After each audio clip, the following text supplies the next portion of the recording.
Good morning viewers, north east taxi service থেকে সবাইকে স্বাগতম জানিয়ে আজকে আবারও চলে আসলাম। তো গাইস, আজকে আমি যাচ্ছি অরুণাচল প্রদেশের তাওয়াংয়ে। তো 7 দিনের ট্যুরে। তো অলরেডি বলেছিলাম আমি কিন্তু মানে কিছুদিন আগে একটা ভিডিওতে যে 7 দিনে হাতে নিয়ে চলে আসুন, সেরকম ভাবে একটা ভিডিও বানিয়েছিলাম। তো সেই অনুযায়ী বুকিং পেয়েছি। তো আজকে আমি প্রথম যাত্রা করছি আর কি গুয়াহাটির থেকে। তো 7 দিনে কি কি কভার করা যায় সম্পূর্ণভাবে দেখানোর চেষ্টা করব। আশা করি আপনারা খুব ভালো মতো দেখতে পারবেন। তো দেখতে থাকুন, চলুন এবার স্টার্ট করি নর্থ ইস্টের অরুণাচল প্রদেশ। তো আপনারাও যারা আসবেন বলে ভাবছেন, তো আমার স্ক্রিনে দেওয়া নাম্বারে যোগাযোগ করেন। এরকমই আমার থেকে সার্ভিস নিয়ে নর্থ ইস্টের বিভিন্ন জায়গায় ভ্রমণ করেন। তো চলুন এবার রওনা দেই। গেস্ট কোথায় আছে? গেস্ট আছে আমার মানে লোকেশন থেকে আরো 11 কিলোমিটার দূরে, গুয়াহাটির পল্টন বাজার বলে একটা জায়গা আর কি। জানেননি কম বেশি সবাই, পল্টন বাজার বলতে সবাই চিনেনি। তো সেই পল্টন বাজারে একটা হোটেলে আমার গেস্ট আছে। তো সেই হোটেল থেকে গেস্টকে পিক আপ করবো। তারপরে চলবো, আজকে থাকবো কোথায়? শেরগাঁওয়ে।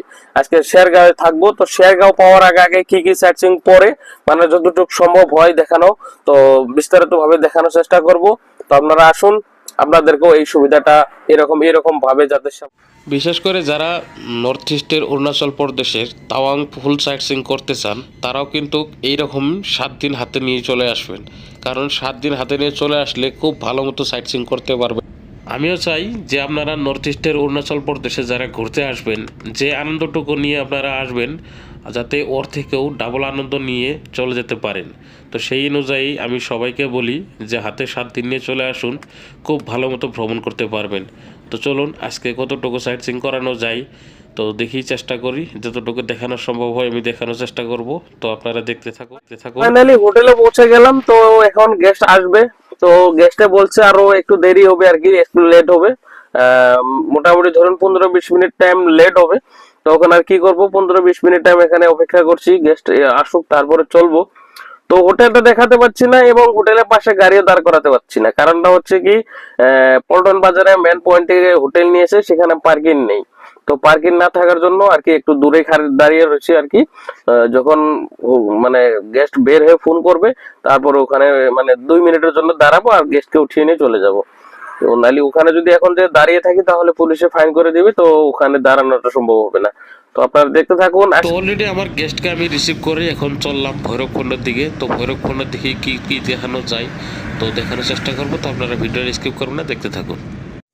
তো কিছুক্ষণ আসার পরে আমার গেস্টের মানে ছোট ছোট দুটো বাচ্চা আছে। তো সেই বাচ্চা দুটোর একটু অসুবিধা হয়েছে, মানে বমি বমি ভাব হয়েছে। তো এর জন্য গাড়িটা দাঁড় করে দিলাম যে একটু হেঁটে বেড়াক।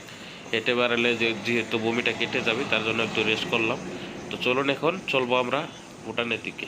তো গাইস, ফাইনালি ভুটান বর্ডার তো যেতে পারলাম না। কারণ হচ্ছে কি, ভুটান বর্ডারে অনেক ভিড় হয়েছে, মানে অনেক লম্বা লাইন হয়েছে। এর জন্য আমার গেস্ট বললো যে এত সময় নেই, তো এর জন্য যাওয়া হলো না।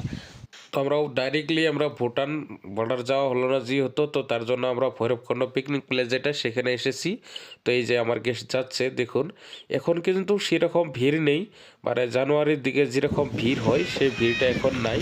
তো আজকে একটু ভিড় কম। তো দেখুন একটু মজার ভিউটা একবার দেখুন।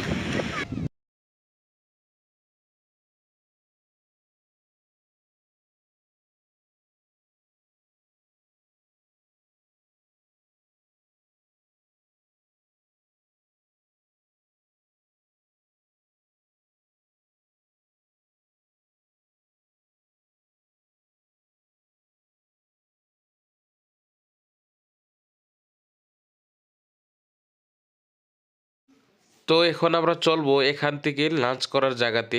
তো লাঞ্চ দেখি কোথায় পাওয়া যায়, তো লাঞ্চ করতে যাব।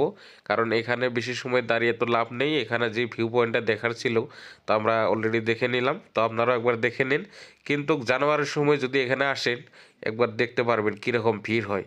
তো দেখুন, এই তাই আবার গেস্ট দেখছে, ঘুরছে তারা। তো এখন আমরা চলবো লাঞ্চের দিকে। তো চলুন দেখতে থাকুন। তো ভৈরবকুণ্ড যেটা পিকনিক প্লেস, সেটা একটু দেখানোর চেষ্টা করছি, সেটা দেখলাম। দেখে এখন আমরা চলে আসলাম মানে লাঞ্চ করতে। তো লাঞ্চ করে এখন চলবো আমরা শেরগাঁও দিকে। তো বোধহয় আর কি বেশি কিছু দেখাতে পারবো না। তো আজকের ভিডিও বোধহয় শেরপুর পর্যন্ত শেষ হবো। তো আমরা আছি এখন এই যে রাইনো রিসোর্টে। তো রাইনো রিসোর্টে এখন লাঞ্চ করবো।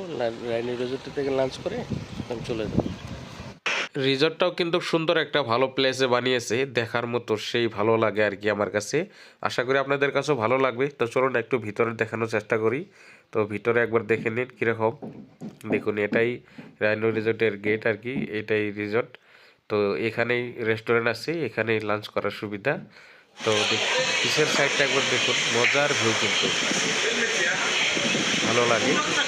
যারা মানে ভৈরবকুণ্ড দেখতে আসবেন আশা করি এই রিসর্টে একবার ভিজিট দেখতে যাবেন, খুব ভালো ভিউ পয়েন্ট দেখতে পারবেন। তো গাইস লাঞ্চ করে এখন আমরা চললাম শেরগাঁওর দিকে। তো আজকের ভিডিও আমার এই করি, আবারও দেখা হবে নতুন নতুন ভিডিও।